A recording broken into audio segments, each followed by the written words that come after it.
सुप्रभात प्यारे बच्चों, कैसे हैं आप सभी। तो आइए शुरू करते हैं हमारी ये कक्षा पाठ 22 के साथ। तो ये है बच्चों कहानी लेखन यानी कि स्टोरी राइटिंग, और ये हमारे इस पुस्तक का आखिरी पाठ है। तो आइए पढ़े इसे। चलिए देखो बच्चों, कहानी तो बचपन से हम सभी सुनते आए हैं ना। आपने भी सुनी है, दादा दादी से, नाना नानी से, है ना।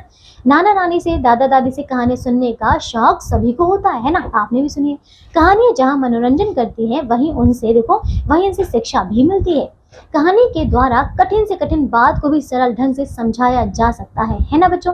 कहानी लिखते समय हमें कुछ बातों का ध्यान रखना चाहिए। कौन कौन सी विशेष बातें, देखो जैसे कि पहला, कहानी का विषय रोचक होना चाहिए। दूसरा, कहानी में छोटे छोटे वाक्यों का प्रयोग करना चाहिए। तीसरा, कहानी की भाषा सरल और स्पष्ट होनी चाहिए।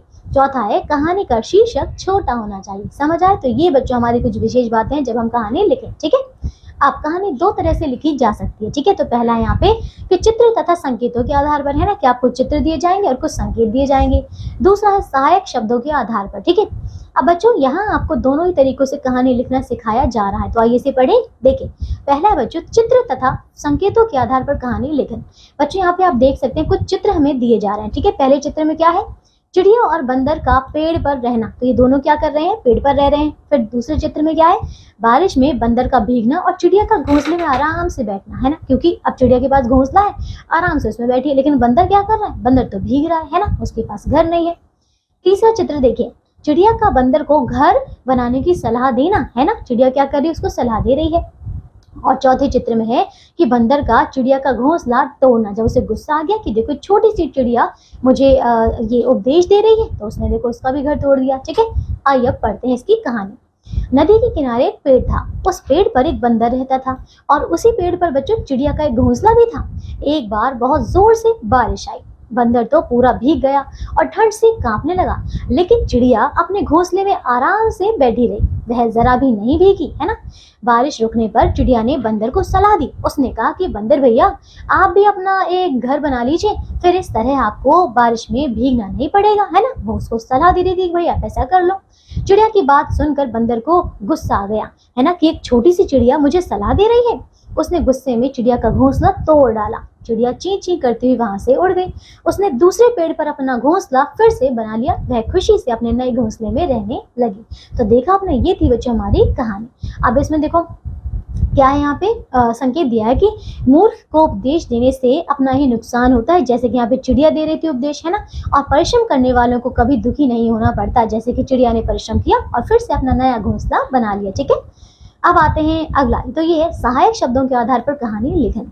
यहाँ पर आपको बच्चों कुछ सहायक शब्द दिए, जैसे कि महाराज, फिर सुख समृद्धि, दुखी, कुलगुरु, तोता, आश्रम, वाणी, संगति, राज्य, पुत्र, बुराई, जंगल, खतरा, स्वागत और मिठास। ठीक है। आइए बनाते हैं इन सारे शब्दों से कहानी। देखिए बच्चों, चंदनगढ़ रियासत के महाराज प्रतापी राजा थे। ठीक है बच्चों, उनके राज्य में चारों ओर सुख समृद्धि थी, फिर भी वे अपने पुत्र की ओर से बड़े दुखी थे। ठीक है बच्चों, पता नहीं उनका बेटा कैसा था कि वो काफी दुखी थे। राजकुमार की शैतानियों ने सबकी नाक में दम कर रखा था। सामने तो कोई कुछ नहीं कहता था, परंतु पीठ पीछे सब राजकुमार की बुराई करते, है ना। राजा ने राजकुमार को समझाने का बहुत प्रयत्न किया, परंतु सफल नहीं हुए। अंत में उन्होंने कुलगुरु से मिलने का निर्णय किया। ठीक है। वे उसी समय घोड़े पर सवार होकर उनके आश्रम को चल दिए। रास्ते में घना जंगल था। रात होने पर राजा ने एक पेड़ के नीचे रुकने का विचार किया। ठीक है बच्चों, रात हो गई थी, तो अब उसने सोचा कि चलो यहीं पर रुक लेते हैं रात भर। ठीक है। तभी एक तोता बोल उठा। उसने कहा कि वाह वाह, क्या शिकार है, आज तो मनुष्य के मांस का स्वाद मिलेगा, ऐसा बोला उस तोते ने। ठीक है। राजा समझ गए कि यहाँ रुकना खतरे से खाली नहीं है। वे तभी वहां से निकल पड़े। ठीक है बच्चों, वहां से फिर चल पड़े। सुबह होते ही वे आश्रम पहुंच गए।